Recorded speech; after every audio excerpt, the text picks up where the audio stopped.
Hello students, good morning to all of you. आप सभी कैसे हैं? उम्मीद करते हैं कि आप सभी बहुत ही अच्छे होंगे। जय हिंद, जय भारत। जैसा कि आप जानते हैं, ये क्लास 10th का पॉलिनोमियल्स का पहला लेक्चर है। पॉलिनोमियल जो दूसरा चैप्टर है उसका एक पहला लेक्चर है। आज हम इस वीडियो में बहुपद के बारे में समझेंगे। पॉलिनोमियल्स क्या है, उनके प्रकार क्या हैं, फिर उसकी घात क्या होती है, फिर उसके ज्यामितीय अर्थ को समझेंगे। तो आइए समझते हैं। सबसे पहले पॉलिनोमियल के बारे में डिस्कस करेंगे। पॉलिनोमियल है क्या? तो पॉलिनोमियल वैसे आप क्लास 9th में बहुपद, एक चर वाला रैखिक बहुपद के बारे में आप पढ़े हैं, लेकिन यहाँ पर हम बहुपद के बारे में डिस्कस करेंगे। तो आइए सबसे पहले हम बहुपद की परिभाषा को समझेंगे। इसकी परिभाषा क्या है, आइए देखते हैं। ऐसा बीजीय व्यंजक जिसके चर की घात ऋणेतर पूर्णांक हो उसे हम बहुपद कहते हैं। बहुपद नाम से वैसे तो हम देख रहे हैं, लगेगा कि बहुत से पद जिसके होंगे उसे हम बहुपद कहेंगे, तो ये कहना क्या है, गलत है। इसकी परिभाषा हम देंगे, ऐसा बीजीय व्यंजक जिसके चर की घात ऋणेतर पूर्णांक हो उसे हम बहुपद कहते हैं।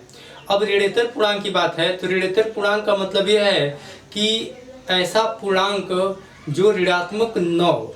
वैसे तो नाम से लगेगा कि वो ऋणात्मक हो, लेकिन ऋणात्मक नहीं होना चाहिए। इसका यही शर्त है कि ऐसा पूर्णांक जो ऋणात्मक न हो उसे हम ऋणेतर पूर्णांक कहते हैं। अर्थात यहाँ पर शून्य पूर्णांक और धनात्मक पूर्णांक को हम ऋणेतर पूर्णांक कहेंगे। तो अब हम ये समझेंगे कि इसकी घात शून्य या तो धनात्मक पूर्णांक होना चाहिए। तो आइए देखते हैं। जैसे अगर मैं लिख दूं 9x³ प्लस 4x² प्लस 10, तो यह हम देख रहे हैं कि इसमें जो चर की घात है ऋणेतर पूर्णांक है। कहने का मतलब इसमें जितने भी चर की घात है, अगर मैं इस 10 की बात करूं तो 10 को हम लिखेंगे 10x⁻0, क्योंकि x⁻0 का वैल्यू 1 होगा। और जितने इसमें जो भी चर है, इस चर की जो घात हम देख रहे हैं या तो 0 है या तो कोई एक धनात्मक पूर्णांक है। तो हम कह सकते हैं कि यह क्या, एक बहुपद है। तो ये बहुपद, अब बात यह है कि ये बहुपद कौन से चर वाला बोला जाएगा। तो यहाँ पर हम देख रहे हैं यक्ष चर है, ये यक्ष चर के पद में है, इसलिए हम इसे यक्ष चर वाला बहुपद कहेंगे। और इसे लिखने का तरीका क्या है, इसको हम दर्शाते कैसे है, तो यहाँ पर हम लिखेंगे px। यहाँ पर ये यक्ष शो कर रहा है कि ये जो बहुपद है यक्ष चर वाला बहुपद है। तो अब आइए, अगर मैं इसकी बात करूं 4x² plus 9 divide by 3x, तो यहाँ पर तो देखने में लग रहा है कि x की जो घात है वो धनात्मक पूर्णांक है, लेकिन ये क्या है, गलत है। अगर हम इसको सरलीकरण करें तो यहाँ पर हम देखेंगे कि यह ऊपर जाएगा, मतलब इससे हम इसमें भी डिवाइड करेंगे और इससे इसमें डिवाइड करेंगे। तो जब हम डिवाइड करेंगे तो यहाँ पर हमें इस तरह से मिलेगा 4x² by 3x plus 9/3x। अब यदि मैं इसकी बात करूं तो x से एक कैंसिल आउट होगा, या हम ये कहें कि x² में यदि x से भाग देंगे तो यहाँ पर तो 4/3 ऑलरेडी है। अगर यहाँ पर भाग देना तो x मिलेगा, प्लस यहाँ पर 3 से कैंसिल होगा 3 टाइम्स और ये ऊपर जाएगा तो x⁻−1। तो अब हम यहाँ पर देख रहे हैं कि जो x की घात है ऋणेतर पूर्णांक है, तो हम इसे बहुपद नहीं कहेंगे। अब आपको ये याद रहे कि इसमें अगर कोई भी पद का के चर की घात अगर ऋणात्मक पूर्णांक अगर आ रहा है तो वह बहुपद नहीं होगा। मतलब कि उसके जो चर हैं, सभी जो पद है, सभी पद के जो चर हैं उसकी घात ऋणेतर पूर्णांक होना चाहिए, तभी वो बहुपद होगा, अन्यथा वो बहुपद नहीं होगा। तो हम बहुपद का डेफिनेशन दे सकते हैं कि ऐसा बीजीय व्यंजक जिसके चर की घात ऋणेतर पूर्णांक हो उसे हम बहुपद कहते हैं। तो बहुपद को हम व्यापक रूप में कैसे लिखते हैं, आइए इसको समझते हैं।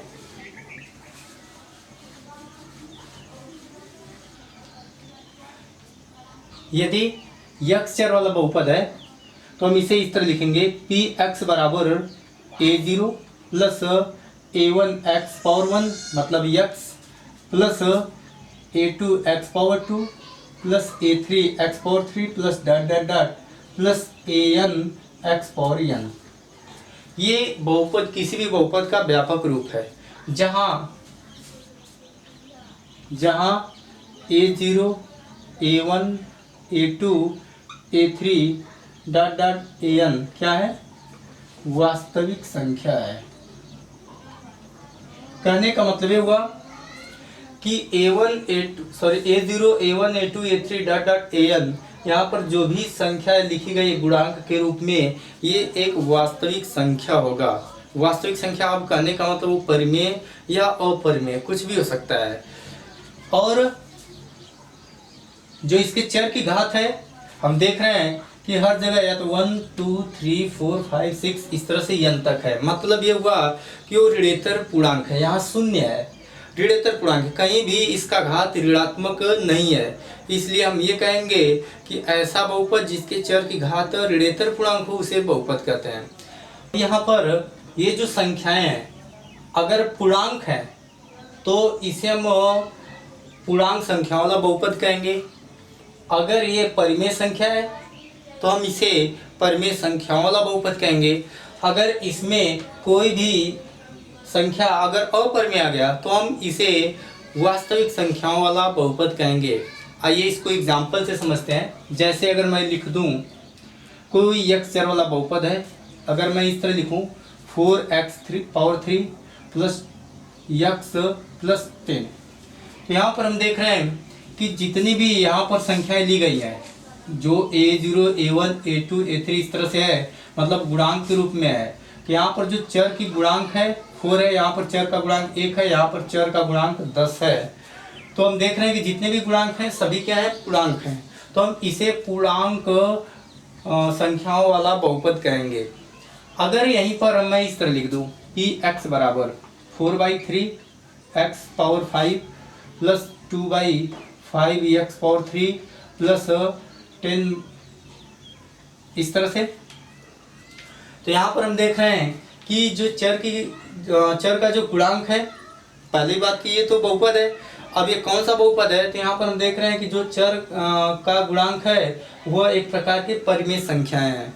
तो हम कह सकते हैं कि यह परिमेय संख्या वाला बहुपद है। अगर मैं इस तरह लिखूं कि x बराबर 4x power 3 plus √3x² plus 4x plus √3, तो यहाँ पर हम देख रहे हैं कि इसमें अपरिमेय संख्याएं आ गया है। तो अब हम इसे वास्तविक संख्या वाला बहुपद कहेंगे, क्योंकि इसका हम पर्टिकुलर नाम नहीं दे पाएंगे, क्योंकि वास्तविक संख्याएं दो प्रकार की होती हैं और ये दोनों इसमें आ रहा है। अगर हाँ टोटल अगर अपरिमेय सभी संख्याएं अगर अपरिमेय होता तो हम कह सकते हैं कि ये अपरिमेय संख्या वाला बहुपद है। लेकिन हम देख रहे हैं इसमें दोनों हैं, परिमेय और अपरिमेय दोनों संख्या हैं, अतः हम इसे वास्तविक संख्याओं वाला बहुपद कहेंगे। अब आप पूरी तरह से बहुपद के बारे में समझ गए होंगे, तो अब हम आगे बढ़ते हैं। बहुपद का मानक रूप। बहुपद का मानक रूप क्या होता है, इसके लिखने का तरीका क्या होता है, उसको समझते हैं।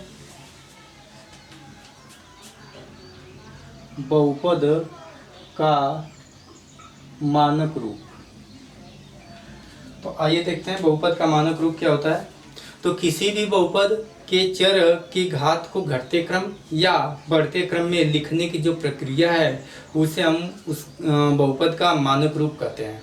जैसे कहने का मतलब अगर कोई मैं बहुपद इस तरह लिख दिया कि x बराबर x power 6 plus x power 3 plus x power 5 plus 2x power 4 plus 10, तो यहाँ पर हम देख रहे हैं कि जो x की घात है, जो बहुपद के टर्म लिखे गए हैं, ये सभी टर्म x की घात के या तो बढ़ते क्रम या घटते क्रम में नहीं है। मतलब कोई भी क्रम आ जा रहा है, इसमें कोई जैसे निश्चित रूल नहीं है, कोई भी टर्म आ जा रहा है। लेकिन इसे अगर हम घात को देखते हुए या तो घटते क्रम में या बढ़ते क्रम में अगर लिखें तो ये प्रक्रिया जो होगी उस बहुपद का मानक रूप कहलाएगा। आइए देखते हैं। जैसे अगर हम इसको घटते क्रम में लिख लें तो यहाँ पर लिखेंगे x power 6 plus x power 5 plus 2x power 4 plus x cube plus 10। तो ये जो है ये होगा और वही क्रम। कौन सा? और वही क्रम। अब यदि मैं बढ़ते क्रम में लिख दूं तो हम पहले 10 को लिखेंगे, घात को देखते हुए अगर मैं बढ़ते क्रम में लिख रहा हूँ तो इस तरह से लिखूंगा। तो ये जो प्रोसेस है या ये जो लिखने का तरीका है इसे हम आरोही क्रम में बोलेंगे। मतलब ये जो बहुपद है, इस बहुपद के जितने भी पद हैं सभी पद आरोही क्रम में लिखे गए हैं। तो इसी को हम क्या कहते हैं, इन्हीं को हम कहते हैं बहुपद का मानक रूप। ये उसका कोई रूप नहीं है, कहने का मतलब ये कोई लिखने का तरीका नहीं है। आप या तो घटते क्रम में या तो बढ़ते क्रम में लिखिए। वैसे जनरली मैक्सिमम इसी का यूज़ किया जाता है, घटते क्रम जो है। तो अब आइए देखते हैं कि पदों के आधार पर बहुपद कौन कौन से होते हैं। जैसे मान लीजिए कोई बहुपद है px 4x power 3 plus 9x। कोई बहुपद हमने लिख दिया gx, ये है 3x power 5 plus 10x power 4 plus 2x square plus 4। या मैंने लिख दिया यस, यह है 10x। या अगर मैं लिख दिया qx, जैसे लिख दिया यहाँ पर 5x square plus 4x plus 10।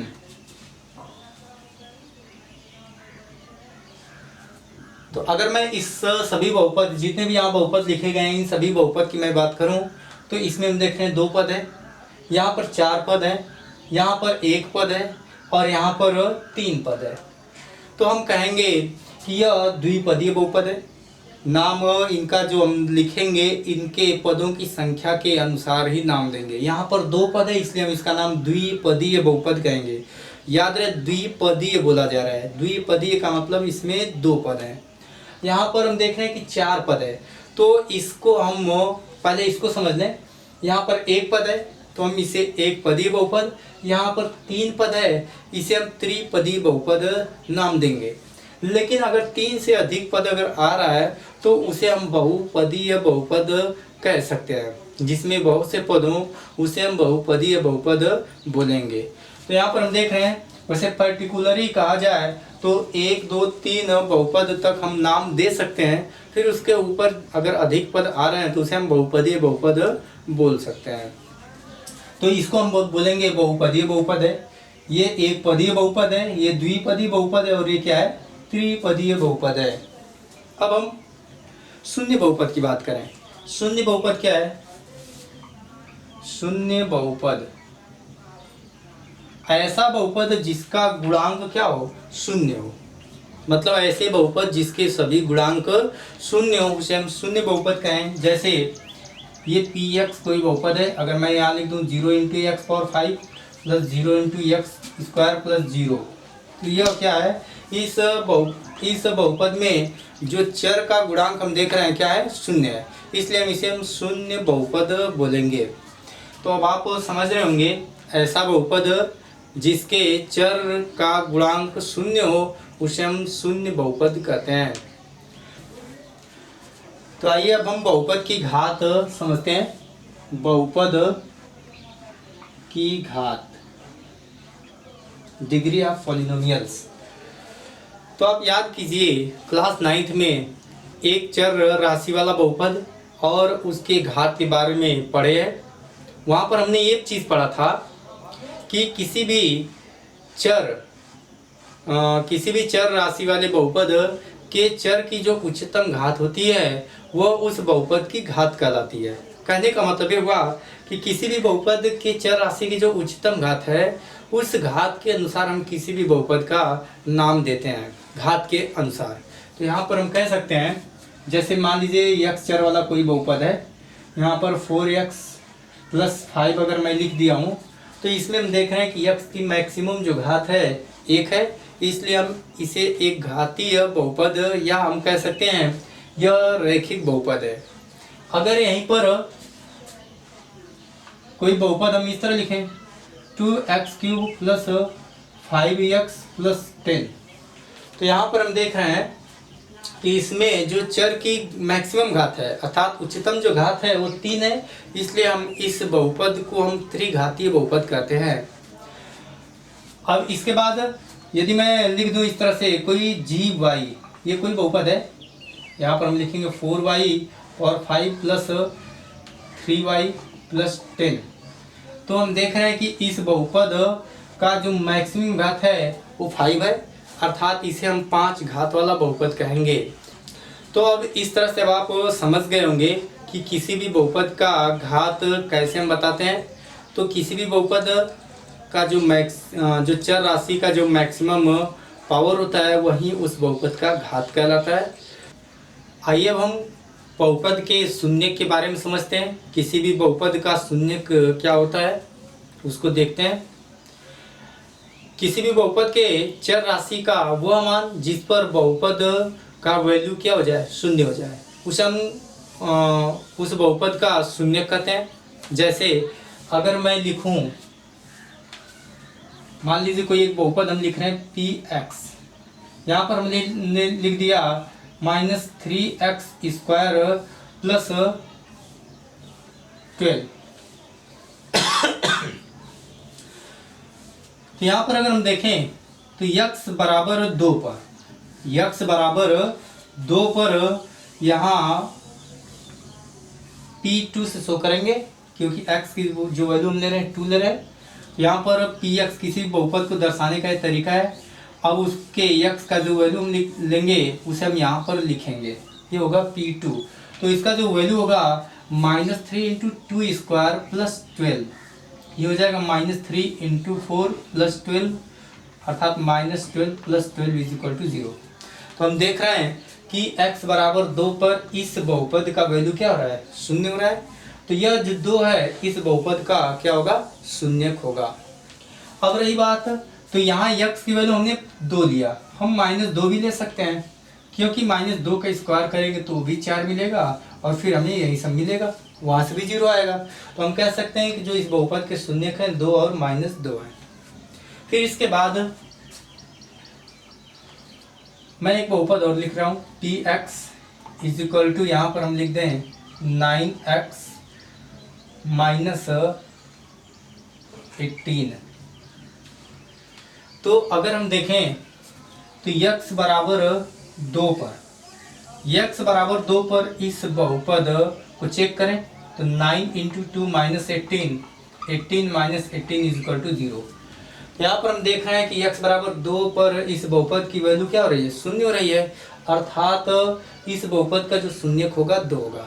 अब x बराबर 2 के अतिरिक्त किसी भी वैल्यू पर ये शून्य नहीं होगा। लेकिन यह x बराबर 2 आया कैसे, यहाँ पर x बराबर 2 और -2 कैसे आया, इसको कैसे ज्ञात करेंगे। तो आइए एक तरीका है, हमें पता है कि इसका वैल्यू जब शून्य होगा तो जिस वैल्यू पर शून्य होगा वह वैल्यू उसका शून्यक कहलाएगा। तो हम ऑलरेडी इसे क्या करें, शून्य के बराबर रखें और फिर इसे हम सॉल्व करें, तो जो वहाँ से वैल्यू मिलेगी वह उसका शून्यक होगा। तो चेक करते हैं, आइए देखते हैं। px बराबर 0 होना चाहिए, तो यहाँ पर हम लिखेंगे -3x² प्लस 12 = 0। ये हो जाएगा, ये उधर जाएगा, या हम इसको उधर लेकर जाएं तो ये प्लस में हो जाएगा, तो हमें मिलेगा 3x² = 12। तो x² = 3 से कैंसिल आउट करेंगे तो 4 आएगा। अब यहाँ से x जब स्क्वायर इधर आएगा तो ये स्क्वायर रूट होगा, और किसी भी संख्या का स्क्वायर रूट हमें प्लस और माइनस दोनों में प्राप्त होता है। तो यहाँ पर हमें मिलेगा x की वैल्यू +-2, मतलब जो x के ये जो वैल्यू मिल रहा है यही इसका क्या होगा, शून्यक होगा। तो हम कह सकते हैं कि किसी भी बहुपद का वह मान जिस पर कोई बहुपद शून्य हो जाए वह उसका शून्यक कहलाता है। तो अब यहाँ पर गौर से थोड़ा देखिएगा, यहाँ अगर 2 घात था तो हमें केवल 2 ही शून्यक मिल रहे हैं, 1 घात है तो केवल 1 ही शून्यक मिल रहा है। तो हम कह सकते हैं कि किसी भी बहुपद के शून्यकों की संख्या उस बहुपद के उच्चतम घात के क्या होता है, बराबर होता है। कहने का मतलब यहाँ पर हम देख रहे हैं उच्चतम घात 2 है, इसलिए इसके 2 शून्यक होंगे। यहाँ पर उच्चतम घात 1 है, इसलिए यहाँ पर केवल 1 शून्यक है। यदि किसी बहुपद का उच्चतम घात 3 होगा तो उसके 3 शून्यक होंगे। अब आप पूरी बात समझ गए होंगे। अब हम समझते हैं बहुपदों कि शून्यकों का ज्यामितीय अर्थ क्या है, ज्यामिति पर हम इसको कैसे समझेंगे, आइए देखते हैं।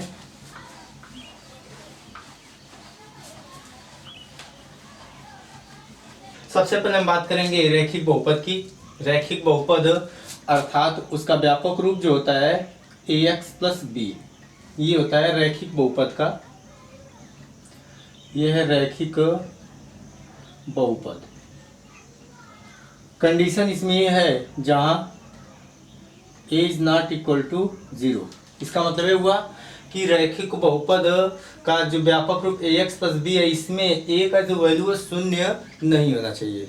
अगर ये शून्य हो जाएगा तो इसका मतलब ये पूरी तरह टर्म समाप्त हो जाएगा, और जब टर्म समाप्त हो जाएगा तो चर वाला जो टर्म जब समाप्त हो गया तो हम कह नहीं सकते हैं कि ये एक घात वाला है, क्योंकि चर जो था यहाँ पर ये इसका घात 1 है, यहाँ तो कह सकते हैं रैखिक बहुपद है। लेकिन अगर एक टर्म समाप्त हो जाएगा तो अभी हट गया, तब हम इसको रैखिक बहुपद नहीं कह पाएंगे, क्योंकि इसकी घात जो 1 थी अब वो टर्म नहीं है।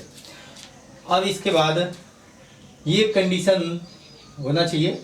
इसके बाद आइए देखते हैं किसी एक रैखिक बहुपद को हम ले रहे हैं और उसका ग्राफ खींचेंगे, फिर उसके ग्राफ के माध्यम से हम उसके शून्यकों पर चर्चा करेंगे। आइए देखते हैं।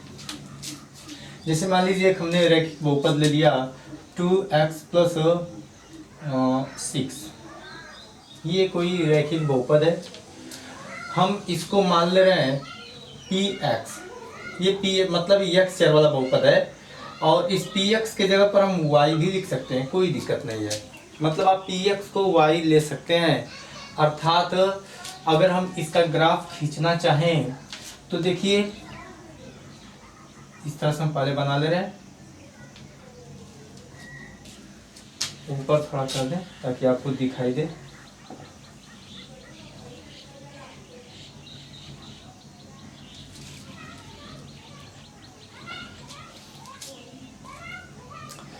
चलिए देखते हैं। ये 0 होगा, यहाँ पर x और y दोनों 0 होंगे। ये 1 2 3 4 5 6 इस तरह से। इधर -1 -2 -3 -4 -5 इस तरह से है सर। यहाँ पर 1 2 3 4 5 6 7 8, इसी तरह से नीचे भी -1 -2 -3 -4 इस तरह से ले लेंगे। अब याद रहे कि किसी भी रेखा को अगर ड्रॉ करना हो तो हमें कम से कम 2 पॉइंट चाहिए किसी भी रेखा को। तो हम ये नहीं जानते कि एक ऐसा ग्राफ देगा, इसके हम अलग अलग पॉइंट्स 2-3 पॉइंट्स ले लेंगे और उसके माध्यम से फिर हम एक मतलब उन पॉइंट्स को मिलाएंगे और चेक देखेंगे कि किस प्रकार का ग्राफ मिल रहा है। तो आइए देखते हैं। इसके लिए हम क्या करेंगे कि एक बॉक्स बनाएंगे, इसमें हम x और y दोनों टर्म ले रहे हैं। x और y दोनों, मतलब यहाँ पर y लिखें या हम लिख सकते हैं px भी लिख सकते हैं, कोई दिक्कत नहीं। मतलब x के वैल्यू पर यहाँ पर जो y का वैल्यू मिलेगा उसे हम रखेंगे इस बहुपद के सहायता से। तो यहाँ पर देखिए x का मान अगर हम 1 ले लें, सबसे पहले हम x का मान क्या ले लें 1। तो वैसे देखिए आपको लिखना जरूरी नहीं है, आप इसको रफली बस समझिए। हाँ, ये बॉक्स आपको बनाना जरूरी है अगर हमें ग्राफ ड्रॉ करना है। तो यहाँ पर x इज इक्वल टू 1 जब लेंगे तो वहाँ देखिए y का वैल्यू क्या हो जाएगा, यहाँ 1 रखेंगे तो 2 1 जा 2 प्लस 6 हो जाएगा 8। अर्थात जब x की वैल्यू 1 हुई तो y की वैल्यू 8 हमें मिला। अब इसके बाद यहाँ पर हम x की वैल्यू 0 ले रहे हैं। जब x की वैल्यू 0 लेंगे तो देखिए y का वैल्यू क्या मिलेगा, ये 0 होगा तो 2 से 0 का मल्टीप्लाई होगा 0 और प्लस 6 हो जाएगा 6, मतलब 0 पर ही हमें 6 मिल रहा है। इसी तरह से हम -1 ले रहे हैं, -1 तो -1 अगर ले रहे हैं तो ये हो जाएगा -2 और -2 प्लस 6 इज इक्वल टू 4 होगा। मतलब -1 लिए तो यहाँ से -4 मिल गया। ये रफली आप कर सकते हैं, इसको आप सॉल्व रफली करेंगे। हाँ, ये चीज़ हम दिखाएंगे ज़रूर। अब इसके बाद आइए ग्राफ पर देखते हैं। तो याद रहे ये एक्स एक्सिस है और ये क्या है, वाई एक्सिस है। एक्स एक्सिस पर हम एक्स की वैल्यू को ले रहे हैं और वाई एक्सिस पर हम पी एक्स बोलें या हम वाई बोलें, इसकी वैल्यू ले रहे हैं। तो हम यहाँ पर सीधे सीधे केवल वाई लिखें, कोई दिक्कत नहीं है। अब यहाँ देखिए, याद रहे अब हमें एक पॉइंट, अगर कोऑर्डिनेट की बात करें तो एक पॉइंट ऐसा मिला है जिसका कोऑर्डिनेट 1,8 होगा। मतलब कि 1 की वैल्यू पर y का वैल्यू 8 आ रहा है। x का अगर मान 1 ले रहा है तो y का मान हमें 8 मिल रहा है। तो इस तरह से उसका निर्देशांक 1,8। अब आप ये सब क्लास 9th में पूरी तरह समझ गए हैं कि ये इनके कोऑर्डिनेट का क्या तात्पर्य है। मतलब उसमें पहले भुज आता है, उसके बाद कोटि आता है। भुज क्या होता है, कोटि क्या होती है, तो थोड़ा सा डिस्कस कर दे रहे हैं। जैसे भुज अगर बात करें तो भुज वाई अक्ष से डिस्टेंस जो होती है किसी भी पॉइंट का, उसे हम भुज कहते हैं। और किसी पॉइंट का जो वाई एक्स एक्सिस से जो डिस्टेंस होता है उसे हम कोटि कहते हैं। तो सबसे पहले कोऑर्डिनेट लिखते समय हम पहले भुज को लिखते हैं, उसके बाद कॉमा लगाकर कोटि को लिखते हैं। तो यहाँ पर एक्स एक्सिस पर हम जो भी ले रहे हैं, यहाँ पर हमें जितने भी एक्स एक्सिस पर पॉइंट मिलेंगे सभी भुज कहलाएंगे। कहने का मतलब वाई एक्सिस से जो डिस्टेंस होगा एक्स एक्सिस के ही एलॉन्ग होगा, तो हम उस डिस्टेंस को भुज कहेंगे। फिर उसके बाद इसके ऊपर या इसके नीचे अगर चलेंगे तो कोटि होगा, कोटि। आइए, तो इस पॉइंट में हम देख रहे हैं कि पहला हमें पॉइंट 1,8 अर्थात भुज 1 इकाई और जो उसका कोटि है 8 इकाई मिल रहा है। तो यहाँ पर सबसे पहले हम 1 इकाई, एक ऐसा पॉइंट लेंगे जो 1 इकाई भुज और 8 इकाई कोटि को दर्शाए, तो वह पॉइंट हमें यहाँ पर मिलेगा। देख रहे हैं, वाई एक्सिस से जो डिस्टेंस होता है उसे भुज कहते हैं और एक्स एक्सिस से जो डिस्टेंस है उसे कोटि कहते हैं। तो ये जो पॉइंट है यह भुज और कोटि को दर्शा रहा है, जिसका मान है 1,8। इसी तरह से 0,6, तो हमें 0,6, पहली बात कि 0 यहाँ पर है, यहाँ पर भुज और कोटि दोनों 0 होंगे और कोटि फिर 6 हमें लेना है, तो 6 का मतलब यहाँ पर लेंगे, ये हो गया 0,6। फिर हम -1, -4 ले लें, तो -1, अर्थात यहाँ पर आएगा, ये हो गया -1, -4। अब यदि हम इन तीनों पॉइंट्स को मिलाएं तो हम देख रहे हैं कि एक सीधी रेखा मिल रही है, सीधी रेखा मिल रही है इस तरह से। तो अब हम यहाँ से देख रहे हैं कि जो ग्राफ मिल रहा है, इस रैखिक बहुपद का जो ग्राफ मिल रहा है वह एक सीधी रेखा मिल रही है। थोड़ा यहाँ पे आप ध्यान दीजिएगा, मैं इसी पे फिर चर्चा थोड़ा बाद में करूँगा। ये हमें जो ग्राफ मिल रहा है सरल रेखा मिल रहा है। अब इसके बाद हम चर्चा करेंगे द्विघात बहुपद का। ये तो रैखिक बहुपद था, अब हम द्विघात बहुपद की चर्चा करेंगे। तो आइए देखते हैं।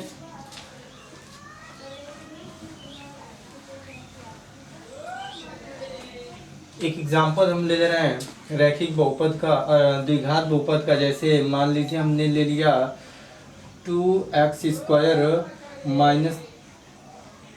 3, ये कोई द्विघात बहुपद है। यहाँ पर हम इसको y ले सकते हैं। तो आइए इसका अगर हम ग्राफ ड्रा करें तो इसके लिए भी हमें पॉइंट्स चाहिए, इसके लिए कई पॉइंट्स हम ले लेंगे और ग्राफ पर दर्शाएंगे, फिर उस पॉइंट्स को मिलाएंगे। तो आइए देखते हैं। सबसे पहले हम x और x का वैल्यू लेंगे और उसके अनुसार y का वैल्यू ज्ञात करेंगे। तो यहाँ पर देख रहे हैं कि x का वैल्यू अगर हम 0 ले लें, क्या ले लें, 0, तो 0 का अगर हम स्क्वायर कर रहे हैं तो हम देख रहे हैं कि 0 का स्क्वायर 0 होगा, 2 से मल्टीप्लाई करेंगे फिर 0 मिलेगा। तो ये टोटल टर्म 0 गया और 0 - 3 = आपको मिलेगा -3। तो x बराबर जब 0 हमने लिया तो y बराबर -3 मिला। इसके बाद x का मान हम अगर 1 ले लें, कितना, 1, तो यहाँ से हमें 2 मिल जाएगा और 2 में से 3 को जब माइनस करेंगे तो यहाँ पर -1 आएगा। अब आप यक्स का वैल्यू -1 ले लीजिए। तो जब -1 लेंगे तो -1 का स्क्वायर 1 और 2 1 ज़ा 2, 2 में से 3 माइनस होगा तो भी -1 आएगा। अब इसके बाद 2 ले लिया जाए। तो जब 2 लेंगे तो 2 का स्क्वायर करेंगे 4 होगा, 4 2 ज़ा 8, 8 में से 3 को माइनस करेंगे 5। वैसे तो अब आप इतने पॉइंट्स लेकर इसका ग्राफ ड्रॉ कर सकते हैं, लेना चाहे तो और भी पॉइंट ले सकते हैं, कोई दिक्कत नहीं है। चलिए एक और पॉइंट हम ले रहे हैं -2। -2 लेंगे तो -2 का स्क्वायर होगा 4, 4 2 ज़ा 8, 8 में से 3 माइनस होगा 5। अब यदि इन पॉइंट्स को हम यहाँ पर शो करें तो हम देख रहे हैं पहला पॉइंट हमें जो मिल रहा है उसका जो कोऑर्डिनेट होगा 0, -3 होगा। पहले x को लिखा जाता है अर्थात भुज को लिखा जाता है, उसके बाद कोटि को लिखा जाता है। तो पहला जो पॉइंट होगा 0, -3, तो 0, -3 यहाँ पर जब हम शो करेंगे तो वो पॉइंट्स हमें यहाँ मिलेगा। ये हो गया 0, -3। फिर इसके बाद 1, -1 शो करेंगे तो 1, -1 ये होगा, ये हो गया 1, -1। फिर इसके बाद -1, -1, तो यहाँ पर -1, -1 आएगा, ये पॉइंट -1, -1 होगा। फिर इसके बाद 2, 5 जो है 2 भुज होगा और 5 कोटि होगा, ये आ रहा है 2, 5। उसके बाद -2, 5, तो -2, 5, -2 ये 5 ये हो गया -2, 5। अब हमें इन पॉइंट्स को मिलाएं तो देखिए इस तरह से हमें मिलेगा। इधर चलते हैं,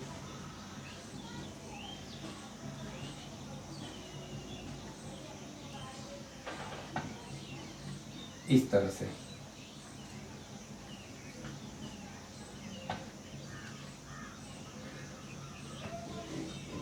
अब आप समझ रहे होंगे।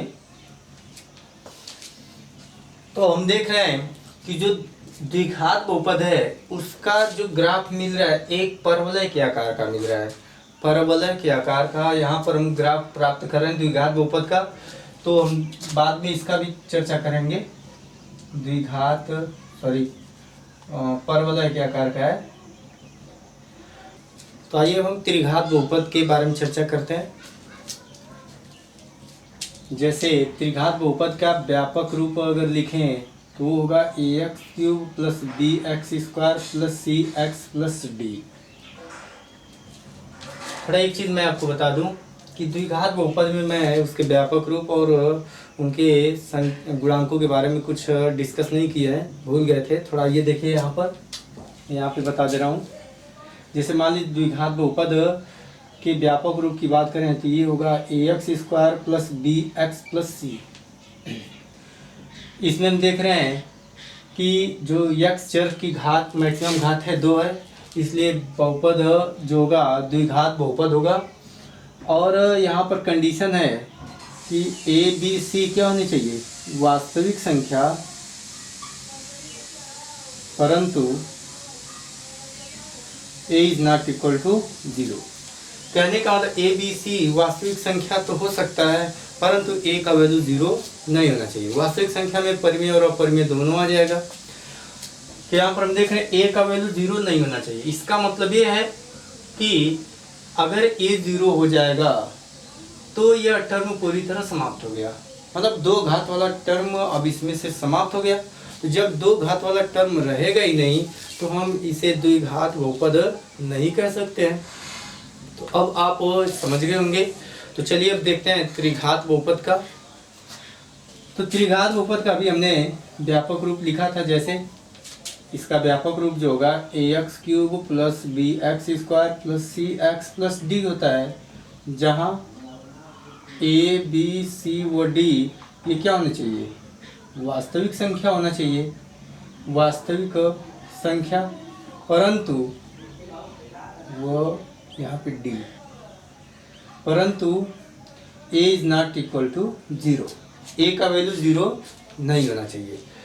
तो अब आप यहाँ से इसको समझ लें, अगर a का वैल्यू 0 हो जाएगा तो यह पूरे टर्म क्या होगा, 3 घात वाला टर्म समाप्त हो गया। और 3 घात वाला जब टर्म समाप्त हो जाएगा तो उसे हम त्रिघात बहुपद नहीं कह सकते हैं। अतः इसका मतलब ये हुआ कि यहाँ पर ABCD वास्तविक संख्या तो होना चाहिए, परंतु A का वैल्यू 0 नहीं होना चाहिए। तो आइए अब हम एक एग्जाम्पल लेकर इसका ग्राफ ड्रा करते हैं। एग्जाम्पल है, मान लीजिए x³ माइनस 4x कोई एक त्रिघात बहुपद है। तो इसका अगर हम ग्राफ ड्रा करें तो इसके लिए भी हमें पॉइंट्स चाहिए, तो इनके भी पॉइंट्स हम अलग अलग ले लेंगे। इसके लिए एक बॉक्स बना लीजिए। ये हो गया x, ये हो गया y। x का वैल्यू यदि हम 0 ले रहे हैं तो y का वैल्यू देखिए, यदि x का वैल्यू 0 लेंगे तो y का वैल्यू जो होगा वो भी क्या होगा, 0 होगा। और यदि x का वैल्यू 1 ले रहे हैं तो यहाँ पर जब 1 लेंगे तो 1 का क्यूब 1, और यहाँ से 1 से मल्टीप्लाई जब इसमें करेंगे तो यहाँ -4 मिलेगा। तो 1 और 1 में से जब 4 माइनस करेंगे तो हमें यहाँ पर -3 मिलेगा। इसके बाद हम -1, जब -1 ले रहे हैं तो ये हो जाएगा -1 और ये हो जाएगा +4। तो -1 और +4 होगा +3। अब इसके बाद यहाँ पर 2 ले लेंगे। जब 2 लेंगे तो 2 का क्यूब करेंगे 8 होगा, और यहाँ पर 4 2 जा 8, 8 में से 8 माइनस होगा 0 मिलेगा। अब यदि यहाँ पर हम -2 ले लें, यदि -2 ले रहे हैं तो यहाँ से देखिए -2 का क्यूब -8, और यहाँ से -4 और -2 का मल्टीप्लाई करेंगे, ठीक है। -4 और -2 का जब मल्टीप्लाई करेंगे तो +8 आएगा। यहाँ से -8 और यहाँ से +8 दोनों को ऐड करेंगे तो हमें मिल जाएगा 0। तो आइए अब हम इसे ग्राफ पर दर्शाते हैं। तो ये 0,0, आप देखेंगे कि ये पॉइंट जो होगा ये 0,0 को शो करेगा। इसके बाद 1,-3, 1,-3 अगर दर्शाएं तो हमें 1,-3 यहाँ पर मिलेगा। ये जो पॉइंट होगा ये होगा 1,-3। अब इसके बाद -1,3 दर्शाएं तो -1,3, ये पॉइंट आएगा -1,3। अब इसके बाद 2,0 की बात करें तो जो 2,0 होगा ये आपको मिलेगा 2,0, ये पॉइंट 2,0। अब -2,0 दर्शाएं तो -2,0 यहाँ पर मिलेगा। तो अब यदि हम इन सभी पॉइंट्स को मिलाएं तो देखिए इस तरह से हमें मिलेगा। यहाँ से ये पॉइंट इस तरह से होते हुए यहाँ इस तरह से, मतलब कि अब यहाँ पर देख रहे हैं कि इस त्रिघात बहुपद का ये ग्राफ है, और ये जो ग्राफ मिल रहा है इस तरह से मिल रहा है। मतलब इसका आप थोड़ा सा समझ लें।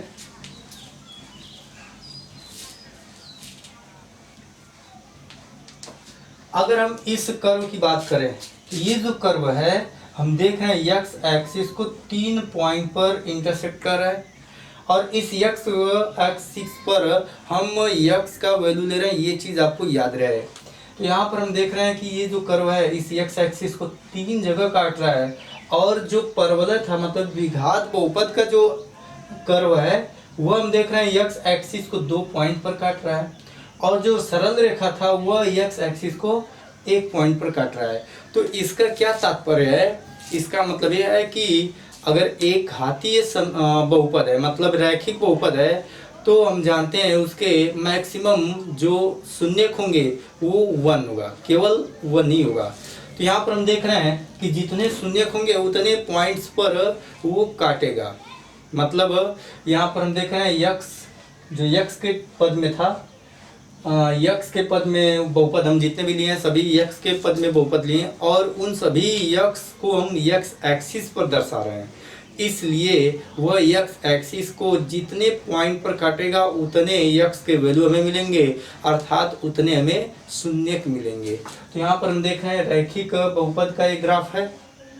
यह एक्स एक्सिस को केवल एक पॉइंट पर काट रहा है, इसलिए इसके केवल एक ही शून्यक है और रैखिक बहुपद के मैक्सिमम एक ही शून्यक होते भी हैं। फिर उसके बाद द्विघात बहुपद का हम देख रहे हैं कि ये एक्स एक्सिस को 2 पॉइंट पर काट रहा है, इसलिए इसके 2 शून्यक होंगे, यक्स के 2 मान मिलेंगे। तो यहाँ से जब यक्स के 2 मान मिल रहे हैं तो यहाँ से हम कहेंगे कि इसके 2 शून्यक हैं और इसके मैक्सिमम घात 2 है, इसलिए इसके 2 शून्यक भी मिलेंगे। फिर उसके बाद त्रिघात बहुपद की बात करें तो इसके मैक्सिमम जो शून्यकों की संख्या होगी वो 3 होगा, क्योंकि यह 3 पॉइंट पर इंटरसेक्ट कर रहा है। तो अब आप ये बात समझ गए होंगे कि जिस चर वाला, मतलब कि अगर y चर वाला बहुपद है तो y का वैल्यू अगर हम जिस एक्सिस पर ले रहे हैं उस एक्सिस को जितने पॉइंट्स पर काटेगा उतने उसके क्या होंगे, शून्यक होंगे। अगर x चर वाला है तो x चर को हम जिस एक्सिस पर ले रहे हैं उस एक्सिस को जितने पॉइंट पर काटेगा उसके उतने शून्यक होंगे। तो अब आप इस तरह से इस ग्राफ के बारे में समझ गए होंगे। इसी ग्राफ पर आधारित आपके एक्सरसाइज में क्वेश्चन है, उस क्वेश्चन को आप सॉल्व कीजिएगा। मैं उसको अब अगले वीडियो में आपको बताऊंगा। तब तक के लिए जय हिंद, जय भारत।